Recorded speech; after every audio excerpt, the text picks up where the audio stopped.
നിരാശയിലും വിഷമത്തിലുമാണ് ഈ വീഡിയോ കാണുന്നെങ്കിൽ സൂപ്പറാ, കേട്ടോ, ഫുള്ളായിട്ട് കേട്ടോ.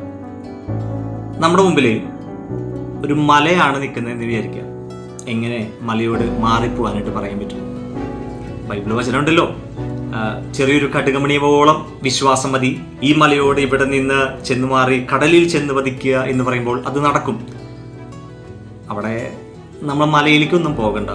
നമ്മുടെ ജീവിതത്തിൻ്റെ പ്രശ്നങ്ങൾ, വേദനകൾ, ദുരിതങ്ങൾ അല്ലെങ്കിൽ എന്തൊക്കെയാണ് നമ്മളെ അലട്ടുന്ന ഈ സംഭവങ്ങൾ നമുക്കൊരു മലയാക്കി അങ്ങ് എടുക്കാം.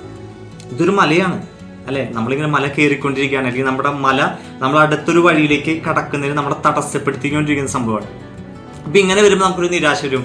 അയ്യോ, എനിക്കിത് തരണം ചെയ്യാൻ പറ്റുന്നില്ലോ, എനിക്ക് കടക്കാൻ പറ്റുന്നില്ലോ, എന്നെ സഹായിക്കാൻ ആരുമില്ലല്ലോ. ഈ ഒരു പോയിന്റിൽ നിരാശ കടന്നു വരാം. അലസന്റെ മനസ്സ് പിശാചിന്റെ പണിപ്പുരയാണ്. അപ്പൊ പിശാച് ഇങ്ങനെ ഒരുപാട് കാര്യങ്ങൾ ഇങ്ങനെ ചിന്തിപ്പിച്ചുകൊണ്ടിരിക്കും. നമ്മളതിൽ വീണ് പോകും. അപ്പം അതിൻ്റെ ആവശ്യമില്ല, നിരാശപ്പെടേണ്ട.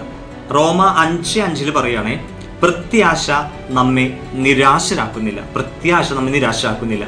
നിന്റെ രോഗത്തിന്റെ അവസ്ഥയായിരിക്കാം, പ്രത്യാശയുണ്ടോ? ആരില്ല, ഈശോയിൽ പ്രത്യാശയുണ്ടോ?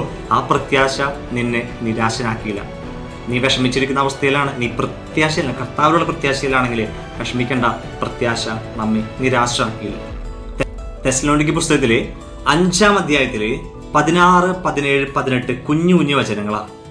വചനം ഇങ്ങനെയാണ്: എപ്പോഴും സന്തോഷത്തോടെ ഇരിക്കുവിൻ, ഇടവിടാതെ പ്രാർത്ഥിക്കുവിൻ, എല്ലാ കാര്യങ്ങളിലും നന്ദി പ്രകാശിപ്പിക്കും, നന്ദിയുള്ളവരായിരിക്കും. ഈ വചനം ഓർമ്മിക്കണം. ഇത് നമ്മൾ തുടർന്നുകൊണ്ടിരിക്കുക. നമ്മൾ കർത്താവിൻ്റെ കൂടെ ആയിരിക്കുക. എന്ത് പ്രശ്നം വന്നാലും കർത്താവിൻ്റെ കൂടെ ആയിരിക്കുക. നിരാശപ്പെടേണ്ട. നിന്റെ ദൈവം, ഈ ഭൂമിയെ സൃഷ്ടിച്ച് പരിപാലിക്കുന്ന ഈ ദൈവത്തിന് നിന്നെ ഈ പ്രശ്നത്തിൽ നിന്ന് കരകയറ്റാനായിട്ട് സാധിക്കും. അതാണ് നിന്റെ വിശ്വാസം. നിന്റെ ദൈവം നിന്നെ സഹായിക്കും, നിന്നെ പൊതിയും, നിന്നെ സംരക്ഷിക്കും, നിന്റെ കാര്യത്തിൽ ഇടപെടും. അതായിരിക്കണം നിന്റെ വിശ്വാസം. ആ വിശ്വാസത്തിലേക്ക് നമ്മൾ സ്റ്റെപ്പ് ബൈ സ്റ്റെപ്പായിട്ട് നമ്മൾ കയറി വരണം. അങ്ങനെ വരുമ്പോൾ നിരാശയുടെ വാക്കുകൾ നമ്മൾ പറയണ്ട, നിരാശയുടെ ചിന്തകളിലൂടെ നമ്മൾ പ്രവർത്തിക്കേണ്ട.